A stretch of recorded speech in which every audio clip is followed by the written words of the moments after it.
अस्सलाम वालेकुम। आज हम एक नए प्रोग्राम की इब्तिदा कर रहे हैं, उसका नाम है द नॉर्थ प्लस। तो इसमें मैं अभी आपको बताती हूँ कि इसमें हम क्या करने वाले हैं एंड हाउ यूनिक और different this program would be as compare to the other programs. लेकिन उससे पहले मैं अपना इंट्रोडक्शन दे दूँ कि my name is Farkhanda Shamim और मैं एकेडमिक से मेरा ताल्लुक है, इकोनॉमिक्स को पढ़ा हुआ है, इकोनॉमी के बारे में बात करनी अच्छी लगती है, इकोनॉमिक डेवलपमेंट की बात करनी अच्छी लगती है and most importantly community development की अ, से के कॉन्टेक्स्ट में बात करने का ज़्यादा रुझान होता है। तो हुआ ये कि I been in Canada for quite some time now. However, whenever I meet with any friends from South Asian descent, I noticed कि हम ज़्यादा पाकिस्तान की पॉलिटिक्स के बारे में बात करते हैं। पाकिस्तान को ज़्यादा डिस्कस करते हैं और इसमें कोई हर्ज भी नहीं है, बिल्कुल सही बात है। हमारे अपने पेरेंट्स वहाँ रहते हैं, फैमिलीज़ वहाँ पे रहती हैं। हम यहाँ पे इतना बिज़ी रहते हैं हर वक़्त अपनी लाइफ़ में, जो थोड़ा बहुत टाइम मिलता है उसमें हम चाहते हैं कि हम पाकिस्तान से कनेक्ट हो सकें। तो ये एक नेचुरल डिज़ायर है as an immigrant and that's fine. However इसके साथ ये होता है कि चूँकि हम बिज़ी रहते हैं और जो थोड़ा बहुत टाइम हमारे पास होता है वो हम पाकिस्तान की बातों में लगा देते हैं, तो हम जहाँ पे रह रहे हैं उसके बारे में कुछ जानते ही नहीं या बहुत कम जानते हैं और टेम्परेरी बातें कर रहे होते हैं, जनरल सी डिस्कशन कर रहे होते हैं, कभी थॉरोली एनालाइज़ नहीं करते कि कनाडा में क्या हो रहा है और इसकी पॉलिसीज़ कैसे बन रही हैं, इसकी सोसाइटी डेवलपमेंट कैसे हो रही है कि नहीं हो रही, क्या इसके चैलेंजेस हैं, इकोनॉमिक डेवलपमेंट के क्या चैलेंजेस हैं, गवर्नमेंट पॉलिटिकल लैंडस्केप चेंज होता है कि नहीं हो रहा, और क्या क्या इश्यूज हैं जो which are very important to Canadians. We know what is important to us कि जहाँ पे कहीं सिख और हिंदू की लड़ाई होती है हमें फौरन पता चल जाता है, वो खबर हमारे तक पहुंच जाती है। कहीं कुछ पाकिस्तान मुस्लिम्स के बारे में कुछ भी होता है कनाडा के अंदर, फौरन हमें पता चल जाता है। So we are connected with Canadian community to this extent. But what affects Canadians, and we are also proud Canadians, right? Proud or not, but we are Canadians, right? तो लेकिन जो बाकी चीजें हो रही हैं, जो Canadians बात करते हैं, जो व्हाइट कम्युनिटी बात करती है, वो लोग बात करते हैं जो सेकंड जनरेशन है या थर्ड जनरेशन है या फोर्थ जनरेशन है यहाँ पे, वहां तक हम नहीं बात कर पाते। हमें नहीं पता होता कि what are those issues for them. तो ये बेसिकली प्रोग्राम जो मैं लेके आ रही हूँ वो इस गैप को फिल करने के लिए है और एक दूसरे को एनलाइटन करने के लिए है। It's been some time for me while being here and while having a background in economics, still I don't pay attention to many things which I would like to. And I thought कि जो मैं चाहूँ, जो मैं सीखूँ वो मैं आप लोगों के साथ भी शेयर करूँ और जो आपको पता हो वो आप हमारे साथ शेयर करें। So we'll share our contact numbers like the Awaz Entertainment contact numbers and the email address. If you have any questions or you would like us to talk about any specific topic related to Canada, Canadian economy, Canadian politics, these are the two main dimensions which we will be addressing. And of course, politics and economics is not different or not separated from the social development or social environment in a country as well. तो ये programme लाने का मकसद ये है। तो इसी वजह से आज का जो स्पेसिफिक प्रोग्राम है इसके बारे में और भी बात करते रहेंगे, लेकिन आज का जो स्पेसिफिक प्रोग्राम है हमने सोचा क्यों ना फिर हम जो नई डेवलपमेंट हुई है यूएस में उससे स्टार्ट किया जाए। तो हम यूएस इलेक्शंस के बारे में बात करेंगे, जो इलेक्शंस हो गए हैं, how surprising they were and what impact they would have for Canada, specifically for Canada. तो हमारा बहुत ज़्यादा फोकस जो है वो कैनेडियन इकोनॉमी पे होगा और and the world which is impacting us. So we are not living in isolation and we have our own challenges as well. We will be addressing those challenges too. So this is the reason to bring this show so we can integrate in this community. तो जब हम integration की बात करते हैं तो we should not be threatened कि शायद हमारी जो लेगेसी है विद पाकिस्तान या जो हमारी वैल्यूज हैं वो शायद कहीं खराब ना हो जाएं। No, we need to know where we live, right? We need to know the environment where we operate on daily basis, where our kids were born and they are raised and they are going to be here forever, right? Or their kids and and their next generations as well. तो इनको जानना और फिर इसमें अपना environment ढूंढना जहाँ पे हम कोई कंट्रीब्यूट भी कर सकें। I think these are very important next steps for our generation to take, so we facilitate the living of our next generation. तो इसी के साथ हम अपने प्रोग्राम का आगाज करते हैं। तो मैं सबसे पहले अपने गेस्ट को इंट्रोड्यूस कराऊंगी आपसे। सबसे पहले प्रोफेसर जफर कियानी साहब, जो कि मेरे उस्ताद भी रहे हैं, और he is a professor at the Trent university, और उससे पहले इन्होंने वाशिंगटन स्टेट यूनिवर्सिटी से मास्टर्स किया हुआ है इकोनॉमिक्स में। तो इकोनॉमिक PhD या एग्जैक्टली PhD किया हुआ है। I am so sorry, masters भी वहीं से किया था या नहीं? मास्टर्स मेरा पाकिस्तान से, अच्छा, PhD यहाँ से किया हुआ है। तो इसलिए एक्सपर्ट हैं इकोनॉमिक्स एनालिसिस करने में। तो इसलिए इनसे आज हम राय लेते हैं कि US इलेक्शंस का इम्पैक्ट क्या होगा कैनेडियन इकोनॉमी पे, वर्ल्ड इकोनॉमी पे। उनके साथ तशरीफ रखते हैं अरशद भट्टी साहब, जो कि बहुत ज़्यादा उनके पास डिग्रियां हैं, तो लिस्ट करना मुश्किल है, but he is expert in political science, he is expert in international relations, so those are his expertise, and I'm sure he is going to bring something wonderful in today's conversation. तो conversation जैसे कि बात हो रही थी कि US elections के बारे में है कि इसका क्या इम्पैक्ट है। तो सबसे पहले मेरा सवाल ये होगा कि आप बताएं कि जब ये इलेक्शंस हुए तो आप क्या शॉक थे, आप खुश हुए इलेक्शंस के रिजल्ट्स के बाद, या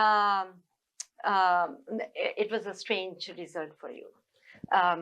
प्रोफेसर साहब, आपसे शुरू करते हैं। व्हाट डू यू थिंक, आपका क्या इंप्रेशन था उस दिन? इम्प्रेशन जैसे इलेक्शन से पहले, पोलिंग से पहले वे देख रहे थे भाई क्या ये जो 3-4 मेजर कॉन्स्टिट्यूएंसीज थी जहाँ पे बिग फाइट होनी थी, तो वहाँ पे तो कुछ और जो पोल आ रहे थे, प्री पोल जो आ रहे थे, तो उनके रिजल्ट्स थोड़े से डिफरेंट थे। लेकिन जैसे जैसे रिजल्ट आने शुरू हुए तो वो आपको पता, शुरू के इनिशियल रिजल्ट्स तो कुछ किसी के डोमिनेंट एरिया से आएंगे तो वो चेंज होते रहे, चेंज होते रहे। लेकिन अगर मेरी अपनी ज़ाती राय में मैं वो ये देखूं तो मैं पर्सनली मैं ये देख रहा था कि Trump will win and he should win, that's what I thought. कि उसकी कुछ वजूहात जो थी वो हम अभी उसके ऊपर वो देखेंगे, बात करेंगे। लेकिन मेरी अपनी जो परसेप्शन थी कि वो ट्रम्प जीतेगा। अच्छा। और चूंकि जो जो अमेरिकन जो वोटर्स हैं, हम बात करते हैं, कहते हैं कि नेशनलिस्ट, तो that Americans are very very nationalist, right? तो और फिर उसके बाद वो ट्रम्प वर्सेस कामला, एक जो है वो वाइट कैंडिडेट है और दूसरा जो है वो इमिग्रेंट भी है और उसकी जो वुमेन भी है। तो ये बाइसेस ऑफ सोसाइटी के अंदर हैं। उन्होंने इवन के वाइट लेडी क्लिंटन को भी, हिलरी को भी नहीं जीतने दिया था उस वक्त जो था। तो अब तो वो ये वाइट लेडी भी नहीं थी। तो लेकिन उसके साथ ही जो दौर रहा बाइडेन का, सो बाइडेन के दौर ने इम्पैक्ट किया कामला को इट्सल्फ, कि उसकी जो परफॉर्मेंस इकोनॉमिकल आप कह लें, या फिर खास करके ये जो गजा की जो वार थी उसकी, और फिर यूक्रेन की वार, ये जो चंद के जो मेजर इश्यूज थे, तो वो उसने इम्पैक्ट किया और उसको सपोर्ट किया ट्रम्प को, ट्रम्प के विन के अंदर। सही बात है, आप बिल्कुल सही कह रहे हैं, ऐसा ही देखने में आया। आपका क्या इम्प्रेशन था उस दिन? मेरा इम्प्रेशन ये था कि ट्रम्प जो है वो लगता है जीत जाएगा, और उसकी 2-3 वजह थी। उसकी वजह एक तो ये थी कि मैं 538.com उनकी बड़ी वो मशहूर वेबसाइट है जो बहुत एक्यूरेट किस्म के वो प्रेडिक्शंस करती है और प्रोजेक्शंस देती है। लेकिन इस दफ़ा 2 वजह तो ये थी कि मैंने बल्कि हर US इलेक्शन पे एक medium.com एक साइट है, तो वहाँ पे मैं लिखता भी हूँ पहले से, ताकि पता चले कि आप इतने कॉन्फिडेंट है कुछ प्रिडिक्ट करने में, या असेसमेंट आपकी जो है तो जानी चाहिए बाहर। तो उसमें मैंने 2 चीज़ें कही थी कि ये इलेक्शन लगता है कि it's women versus the rest of USA। सो एक तो ये था, और दूसरा उसमें मेरी जो है एक रिफ्रेन है, या एक मैं बात जो मुसलसल कहता आ रहा हूँ, जब बराक ओबामा और हिलरी क्लिंटन की रेस थी विद इन डेमोक्रेटिक पार्टी और बराक ओबामा को टिकट मिला था, कि अमेरिका जो है वो एक ब्लैक पर्सन को प्रेसिडेंट मेल को इलेक्ट करने के लिए तैयार है, जी लेकिन बहुत सारे लोग तो बराक ओबामा को भी सेमी ब्लैक कहते हैं क्योंकि उसकी मदर जो थी वो जी ब्लैक जी नहीं थी उस तरह, तो यानी नजीबुल तरफैन ब्लैक नहीं था, सही लेकिन अभी वुमेन के लिए वो तैयार नहीं है। और उसके पीछे पूरी जो क्रिश्चियनिटी की वैल्यूज हैं और जिस तरह एक औरत के का रोल है वो डीपली एम्बेडेड है उसमें। और इस पे सीबीसी के बड़े अच्छे 1-2 शोज हैं उसमें आइडियाज में, ये अगर लोग यानी ये समझ रहे हो कि मैं वैसे ही कह रहा हूँ, जी तो वो जो एक क्रिश्चियन मोरालिटी है वो बहुत डीपली एम्बेडेड है। अच्छा, दूसरी उसकी वजह थी कि उनको एक तरफ लग रहा था ये सारे जो हैं अपने डेमोक्रेट्स जो थे जी वो कह रहे थे कि ये ट्रम्प बहुत बुरा है, ज़ाती तौर पे बहुत बुरा शख्स है, इमोरल है, वो सारी चीज़ें।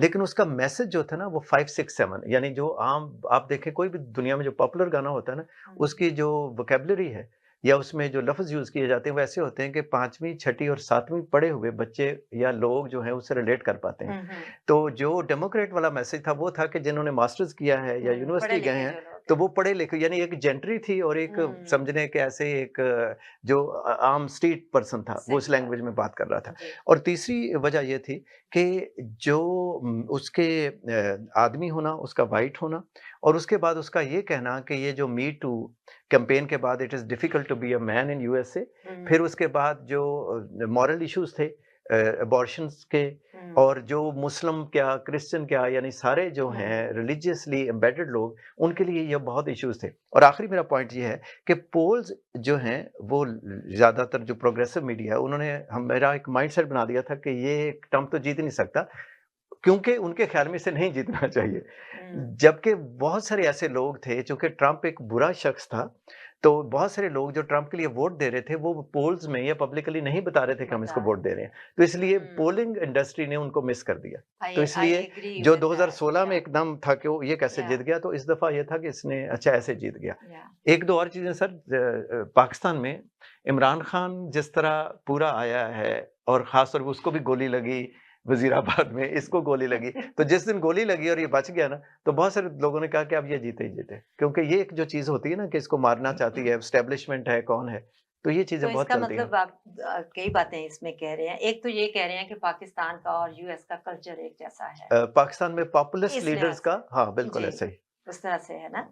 चलें लेकिन इसी में मैं जो हैरान हो रही हूँ, आपकी बात बिल्कुल सही है, I agree with you on this कि जो मीडिया है, वो ये पॉइंट मिस कर गया कि बहुत सारे लोग खामोश रहे या अपीयरेंटली वो यही कह रहे थे कि ना हाँ, हाँ, हम कमाला इज़ हुँ, better candidate etcetera but in their hearts that was not the case. हुँ, हुँ। इसीलिए जो हम दिखा रहे हैं इनको स्क्रीन पे जो रिजल्ट है पीपल ऑफ कलर यानी जो वाइट नहीं है उन्होंने भी कमाला को vote as compare to Biden कम दिया है कि 65% लोगों ने वोट दिया, हालांकि बाइडन को 71% वोट मिला था एट द टाइम।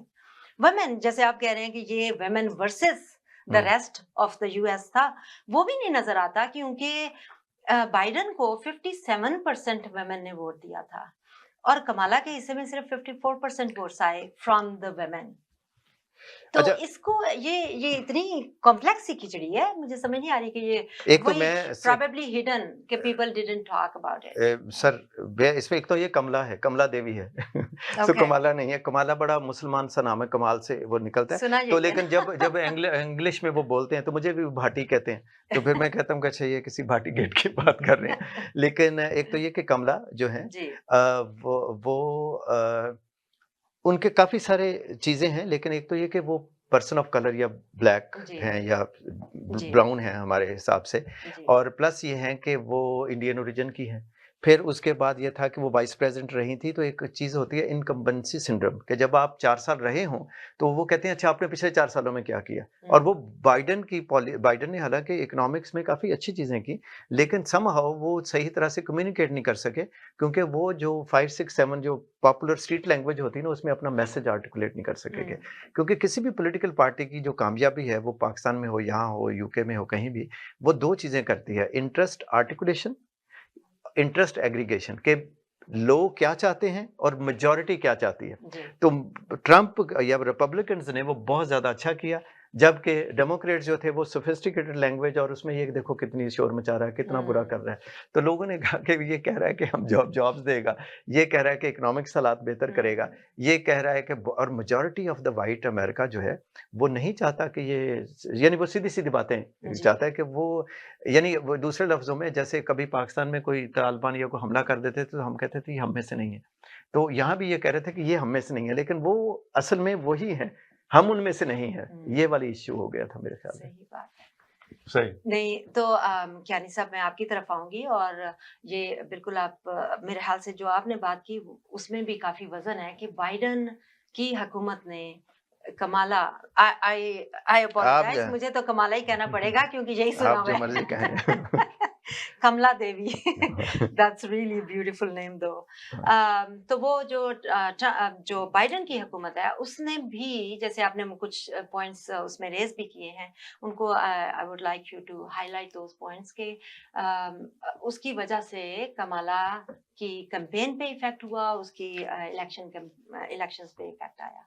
तो वो क्या थे और ये क्यों नहीं अपने आप को डिस्टिंग्विश कर सकी? I remember I have watched one interview for hers कि जिसमें इससे पूछा गया कि आप बाइडन से आपका क्या डिफरेंट होगा, and she froze like she was not able to respond to such a question, हालांकि ये बड़ा इंपॉर्टेंट क्वेश्चन था। तो आप थोड़ा सा हाईलाइट करें जो आपने पहले बातें की कि क्या बाइडन कर रहा है जो कि लोगों को पसंद नहीं है और इसलिए लोग सेम कॉजेस पे वोट नहीं देना चाह रहे। देखिए उसमें जो बाइडन जब ऑफिस उसने संभाला तो कोविड के बाद, तो कोविड में आपको पता है कि उस स्टॉक मार्केट जो थी वो बहुत बुरी तरह गिरी थी। वो ट्रम्प का ही पीरियड था तो वो बहुत बुरी तरह गिरी। फिर उसका जो कोविड ने जो इन्फ्लेशनरी इफेक्ट किया इस पूरी ग्लोबल इकोनॉमीज को, तो America of course one of the largest economies, तो उससे उसका बहुत बुरा असर हुआ। तो अब जो मतलब ये जो मेजर फैक्टर है जो इस वक्त जो अमेरिकन वोटर जो है, जो कि लो इनकम वोटर है, वो उसकी बड़ी तादाद है वो। तो वो ये कह रहा है कि ये जो इन्फ्लेशन जो है वो इस हुकूमत ने क्रिएट किया है। ठीक है, अब वो पीछे वो नहीं देख रहे उसके काजेस को। अब जाहिर है कि अब हर कोई बंदा तो इकोनॉमिस्ट नहीं हो सकता कि उसको डिफाइन करे कि भाई उसके क्या रीजंस क्या थे। ये तो ग्लोबल इन्फ्लेशन, जैसे हम पाकिस्तान की बात करते हैं, कहते हैं कीमतें बढ़ गई हैं, बट दे डोंट नो भाई ये तो एक ग्लोबल इम्पैक्ट है उसके ऊपर। तो इस तरह अमेरिकन इकोनॉमी के ऊपर भी ग्लोबल इम्पैक्ट था। लेकिन आज जो इस वक्त जो छोड़ के जा रही है ना लेगेसी, जो इकोनॉमी छोड़ के जा रही है बाइडन की हुकूमत, वो in one of the best conditions कि इकोनॉमी जो बूम कर रही है। बूम उस वक्त कर रही होती है जब इन्फ्लेशन हो, इन्फ्लेशन कंडीशन हो, तो बिजनेस अच्छे चल रहे हैं, सब कुछ अच्छा चल रहा है। तो अब वो तो जो ट्रम्प को मिलेगी वो अच्छी इकोनॉमी मिलेगी, उसको ज्यादा एफर्ट नहीं करनी। इसलिए कमाला के पास there was no economic plan कि अब एक अच्छी भली इकोनॉमी है, उसको अब मजीद अब क्या कर सकते हैं कि कुछ चीजें तो आपने की नहीं है तो इकोनॉमी अच्छी हो गई। ठीक है, वो तो एक ग्लोबल इम्पैक्ट था उसके ऊपर। और आपके पास कोई पॉलिसी नहीं है और फिर वो आप आए शाए बोलेंगे उसके ऊपर अपनी स्पीचेस के अंदर, तो लोगों को मैसेज नहीं जाता कि आपके पास कोई स्ट्रक्चर्ड प्लान नहीं है। और उसके पास एक स्ट्रक्चर्ड प्लान था, उसने उसको दबा के कहा मैं टैरिफ लगाऊंगा। जब पिछली दफा भी ट्रम्प की हुकूमत थी तो वो बिल्कुल उस वक्त भी वो था कि मुझे कॉर्पोरेशन को वापस लेकर आना है जो चाइना में जो काम कर रहे हैं, I need to bring them back here, the businesses are back in at home, right. तो अभी उसने एक नया शुरू किया। पहले भी लगाए थे टैरिफ्स, हम पे भी लगे थे, कैनेडियन पे भी लगे थे, उसको 25% लगे थे। अब हम शायद एक्सपेक्ट करें 10 to 20% जो इम्पैक्ट होगा। तो अब उसके जो ट्रम्प बड़ी वोकली उसने 3-4 चीजें जो पिक की, इमिग्रेशन का कि मैं तो डिपोर्ट कर दूंगा जितने भी ये लोग हैं, और सेवरल मिलियन जो आपके जो अनडॉक्यूमेंटेड वर्कर्स हैं उनको निकालना। और फिर उसके बाद जो इकोनॉमी को अब एक टैक्स को हम कर रहे हैं कि रिड्यूस कर रहे हैं, तो बेसिकली आप बूमिंग इकोनॉमी के अंदर आप जो है एक्सपेंशनरी पॉलिसी को अब यूज कर रहे हैं। So where it will lead to further inflation.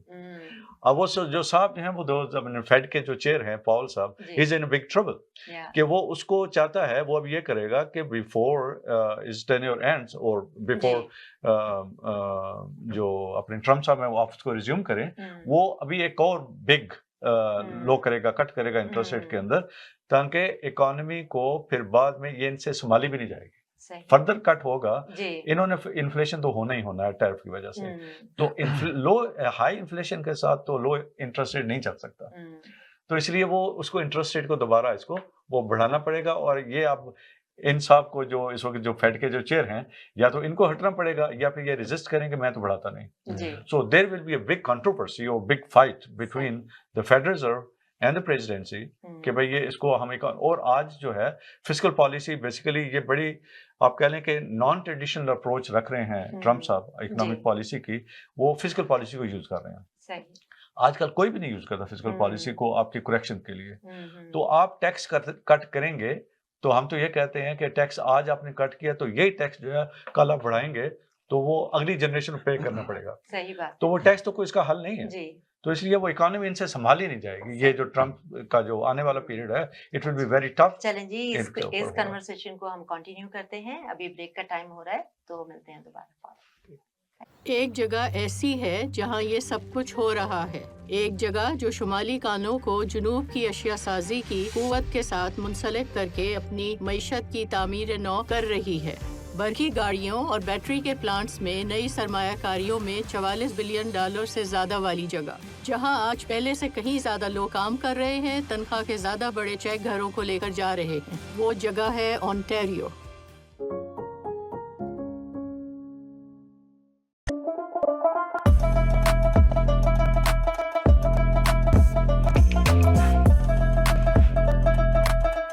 Chai Social, the best kadak chai in town.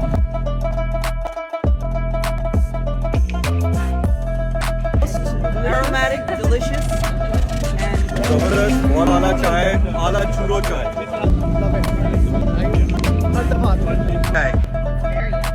it's creamy. Flavour भी बहुत अच्छा था, कंसिस्टेंसी भी अच्छी थी और थिक कोई कड़क नहीं थी। Thank you. I think she says and double that. I come here. My husband comes here every day. Oh, thank you. Very refreshing. I love it. चाय आपकी बहुत जबरदस्त, बिल्कुल घर वाली चाय, कड़क चाय का मजा लेता हूँ, घर वाली चाय।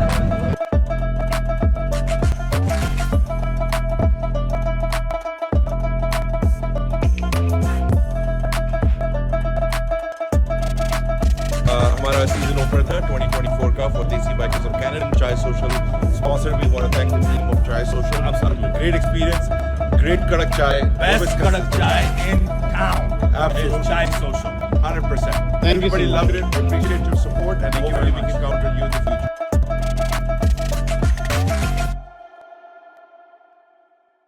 अगर आपको दुबई या मिडल ईस्ट नुमा ज़ेवरात की तलाश है तो आपको दूर जाने की बिल्कुल जरूरत नहीं। आज ही हमारे मिसिसागा रिजवे स्टोर तशरीफ लाइए, अल करम ज्वेलर्स। हमारे पास सोने के बेहतरीन कंगन, कड़े, झुमके, हार और सोने के सेट्स भी दस्तयाब हैं। शादी हो या मेहंदी या कोई भी फंक्शन, आपकी पसंद के तमाम ज़ेवरात आपको हमारे स्टोर में मौजूद मिलेंगे। आज ही हमारे स्टोर पर तशरीफ लाइए, अल करम jewellers, 3465 platinum drive, unit 99, Mississauga, या फिर कॉल करें 905-828-0009। अल करम ज्वेलर्स, फरमाइश आपकी, गारंटी हमारी।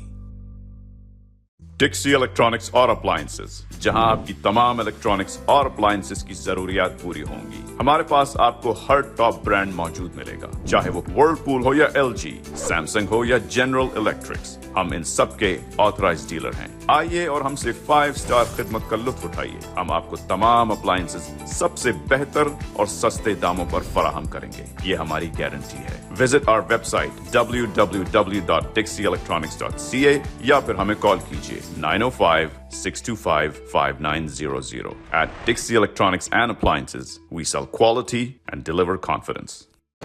HK Movers, home, offices, apartments and delivery, big or small, we move it all. HK Movers. Local and long distance, we also ship cars, Keller Transport and moving services. For service with a smile, give us a call. Call Mr. Harminder 416-524-6704. 416-524-6704 पे.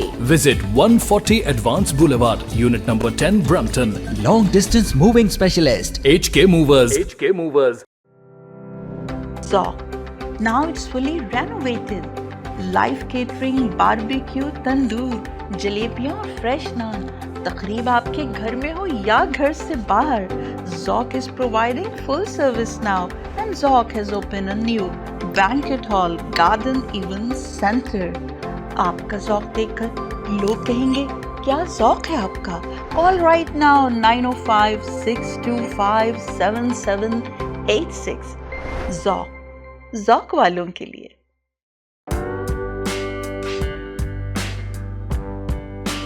Canada में बढ़ती हुई महंगाई, जराइम में बेहद इजाफा, घरों की आसमान को छूती कीमतें, स्कूल में छोटे बच्चों की फौहश सेक्स एजुकेशन। ऐसा क्यों? कौन जिम्मेदार? लिबरल पार्टी, कंजर्वेटिव पार्टी या दोनों? इन जैसे मसाइल के हल के लिए 2020 में मारूफ न्यूरोलॉजिस्ट डॉक्टर राणा ने सेंट्रिस्ट पार्टी की बुनियाद रखी। सेंट्रिस्ट पार्टी हम सबकी आवाज है। आप भी सेंट्रिस्ट पार्टी में शामिल होकर हमारा साथ दें। मजीद तफसीलात के लिए centristcanada.ca विजिट करें। Welcome back. तो जैसे कि भट्टी साहब ने अभी ब्रेक के टाइम में कहा कि इतने ज़हीन लोग बहुत कम इकट्ठे होते हैं, तो वो उन्होंने अपने आप को और प्रोफेसर साहब की बात की। तो अब इनसे हम पूछना चाहेंगे, सबसे पहले I don't know whoever would like to start, कि अब चले ट्रम्प आ गया है, अब तो उस पर कोई हम बहस नहीं कर सकते कि आएगा कि नहीं आएगा, वो तो हो चुका जो होना था। मूविंग फॉरवर्ड इसका उनकी इकोनॉमी पे जो भी इम्पैक्ट्स हैं वो देखें। वो हम यूएस में नहीं रहते, तो हमें ये देखना है कि इसका बाकी दुनिया पे क्या असर पड़ेगा। स्पेशली हम नेबरिंग कंट्री हैं और हमारे साथ एक शेर बैठा हुआ है, जैसे लाइक एक चौधरी, गांव का चौधरी है, तो वो अब हमारे साथ क्या सलूक करने वाला है। तो we would like to talk in that context कि how the trade is gonna be impacted if we start from there.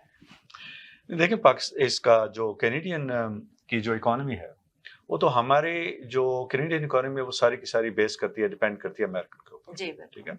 और हमारी जो मेजर एक्सपोर्ट्स है वो अमेरिका के साथ है।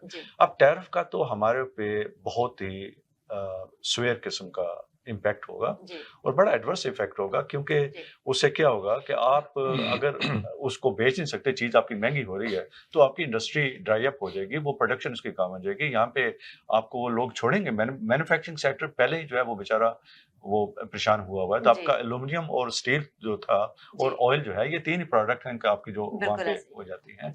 तो ये कहाँ पे जाएंगे फिर इसको? फिर अगर हम दूसरी मार्केट ढूंढेंगे अमेरिका से बाहर, तो वो तो महंगी भी पड़ेगी और कौन लेगा हमसे प्रोडक्ट, राइट? तो इसलिए हमें तो ये बहुत इसके ऊपर इम्पैक्ट होगा। अब यह है कि चूंकि जो चाहे वो ट्रम्प की हुकूमत हो या बाइडेन की हुकूमत, कनाडा की बड़ी स्पेशल सिचुएशन है। Canada is just like it's not an independent economy at the same time कि छोटा भाई है इनका, तो वो उनको कोई ना कोई जो कंसिडरेशन है, चाहे वो जो कि नेफ्टा पहले था या अभी जो है वो यूएस एमसीए जो आ रहा है, उसके थ्रू वो मेरे ख्याल में वो जो एक रैथरिक है ट्रम्प का, वो चाइना के लिए तो ठीक है। मेरा नहीं ख्याल कि वो इतना वो हार्ड जाएगा कैनेडियन इकोनॉमी के ऊपर। अब ये कैनेडियन जो लीडरशिप है, इसको देखना है कि वो अमेरिका की आने वाली लीडरशिप के साथ वो कैसे रिलेशनशिप रखें और अपना वो जाके केस पेश करें, भाई हमारी जो एक्सपोर्ट्स को वो कैसे कर सकते हैं। और हम मतलब एक दूसरे के, उनके लोग भी आ रहे हैं हमारे यहाँ, ये इमिग्रेशन जो पॉलिसी है, तो ये दोनों को जो देखना पड़ेगा। तो मेरे ख्याल में इम्पैक्ट तो होगा, लेकिन नॉट टू दैट एक्सटेंट के जो हम ये देख रहे हैं कि भाई प्योरली अगर नंबर्स के बेस के देखें तो शायद ज्यादा इम्पैक्ट होगा। लेकिन मैंने जब दोनों ये लीडरशिप बैठेंगे तो there will be a way out for Canada for something, yes. And specially next year जब ये जो यूएसएमसीए जो है वो रिवाइज होगा 2026 में, तो उस टाइम तक हमारी भी गवर्नमेंट चेंज हो चुकी होगी।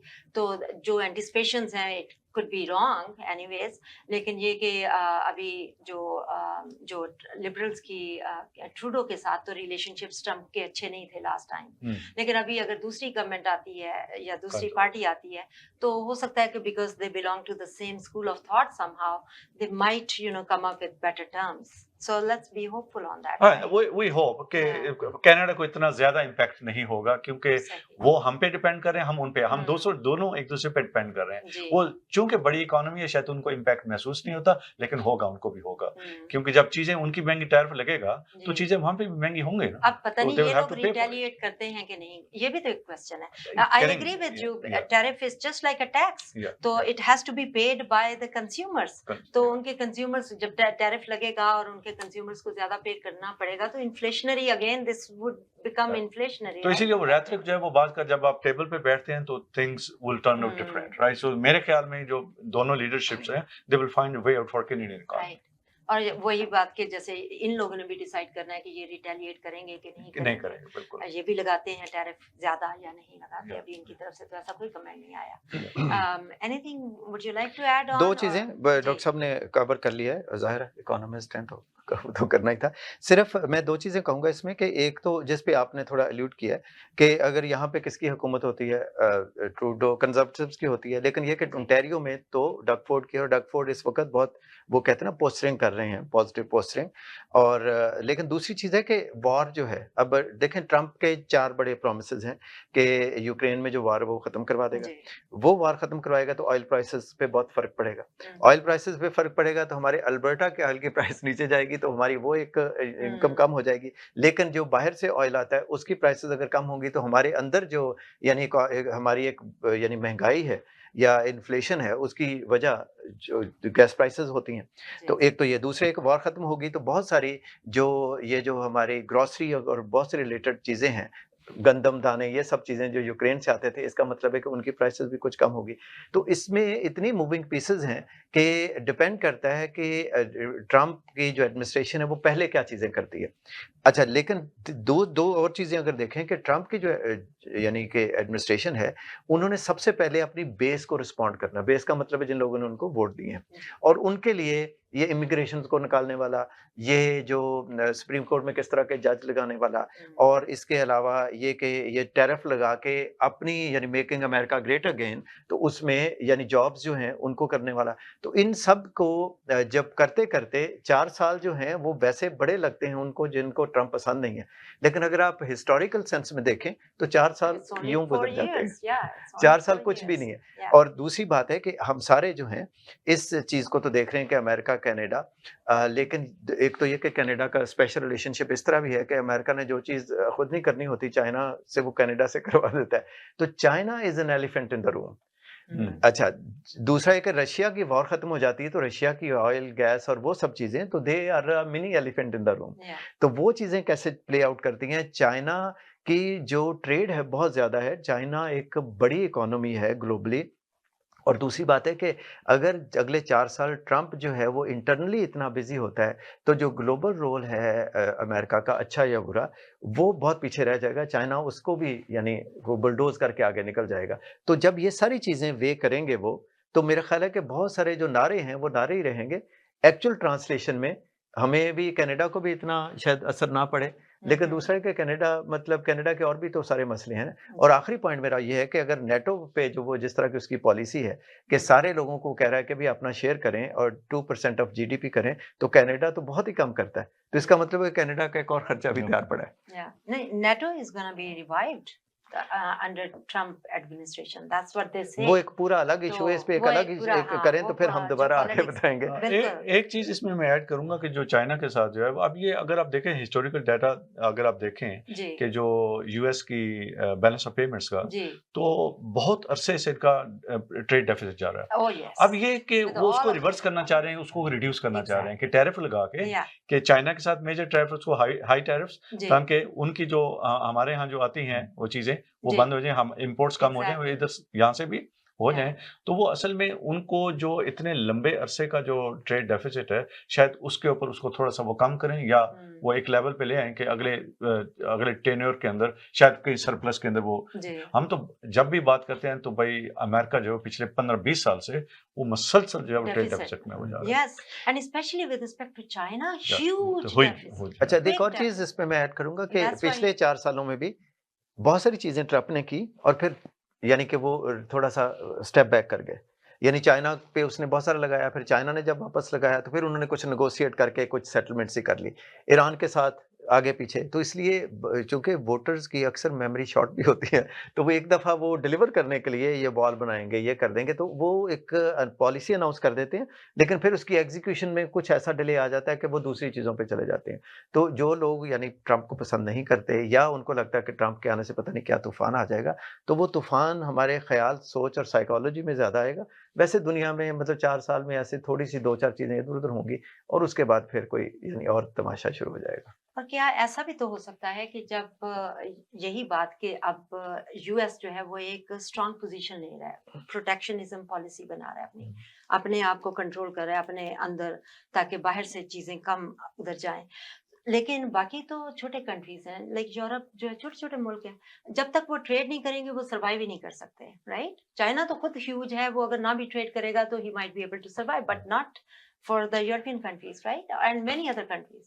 तो ये भी हो सकता है, पहले भी हम हमेशा ये डिस्कशन में रहता है पिछले 20-25 साल से कि नए ट्रेडिंग ब्लॉक्स बनेंगे, तो दैट्स आल्सो अ पॉसिबिलिटी कि शायद नए ट्रेडिंग ब्लॉक्स के जिसमें यूएस का इन्फ्लुएंस कम हो और चाइना की तरफ ज्यादा हो जाए, या ये जो एग्जैक्टली या Brazil and Turkey and these people they can they can exchange goods and services, और ज्यादा ट्रेड जो है इनके दरमियान में होनी शुरू हो जाए, तो यूएस जो है वो उसको जरा इग्नोर करना शुरू कर दिया जाए। और दूसरी इसी से रेलेवेंट कि ये जो प्रोटेक्शनिस्ट पॉलिसी है, through non protectionist policy they also have an influence in the world.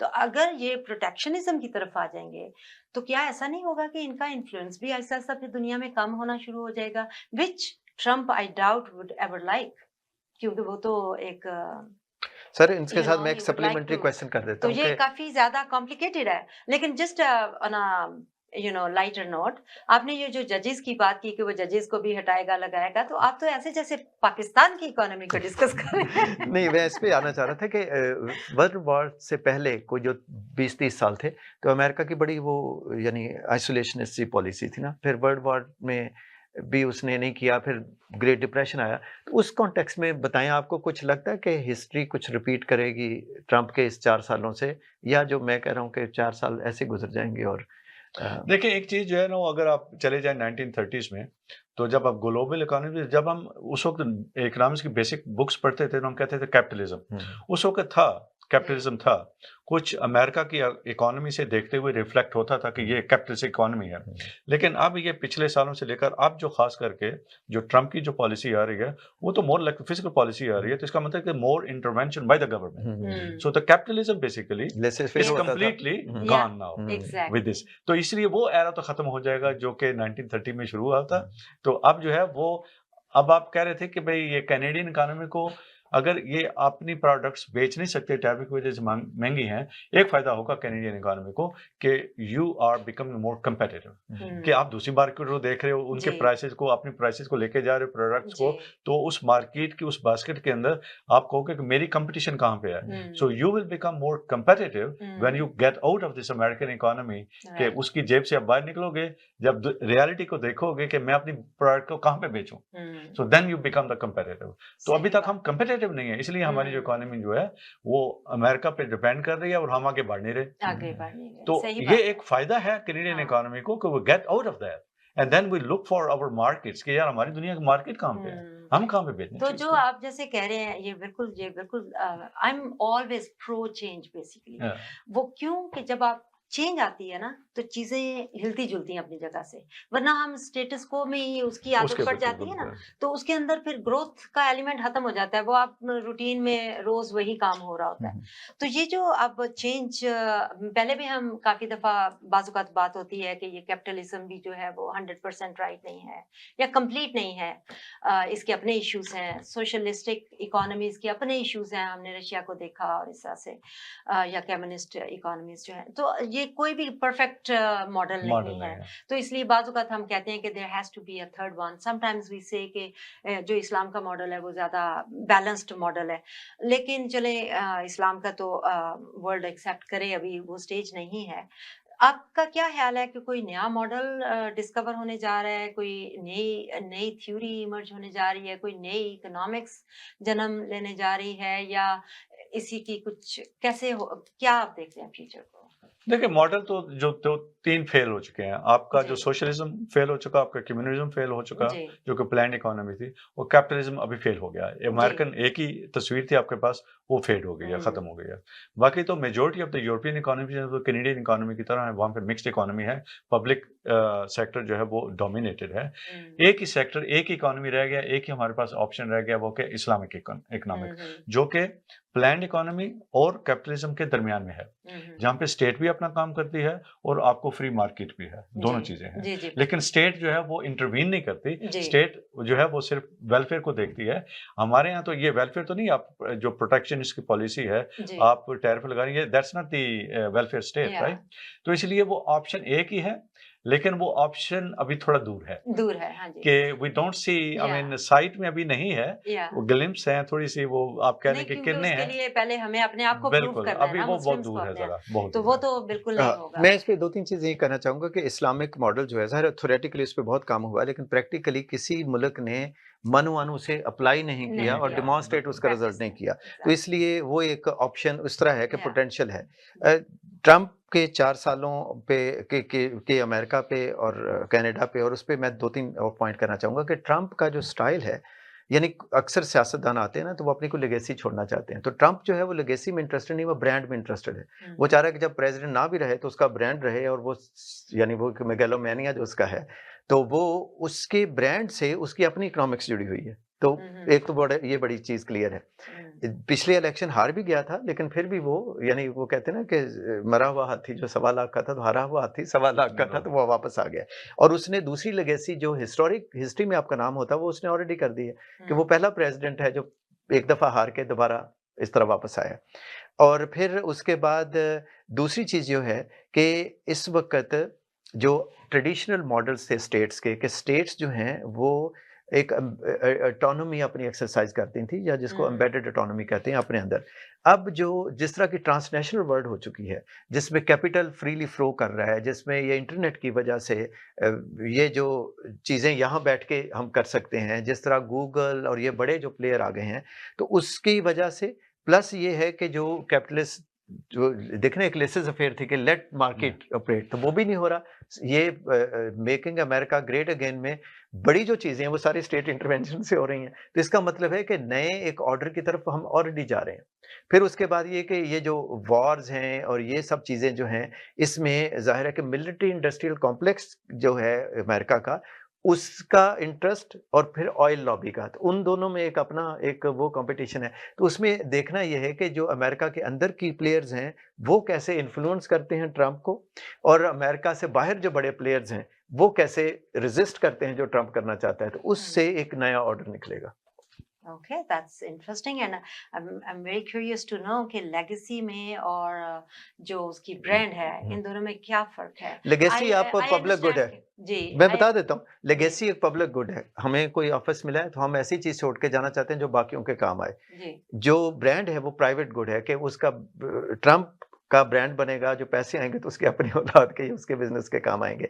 So in that way मैं कॉन्फिडेंटली कह सकता हूँ कि ट्रंप जो है उसका सेल्फ इंटरेस्ट जो है वो पहले है, और फिर उसके बाद जो है कि अमेरिका को कुछ फायदा होता है कि नहीं होता, वो मैच्योर होने में टाइम चाहिए। इसका मतलब टाइम तो ये उसकी इतना वाइज नहीं हुआ कि बंदे ने तो मर ही जाना है, कोई लेगेसी छोड़ जाए, कोई ऐसी चीज छोड़ जाए जो सारी दुनिया उसको इस्तेमाल करे और याद रखे। नहीं, ये प्रायोरिटीज होती है ना।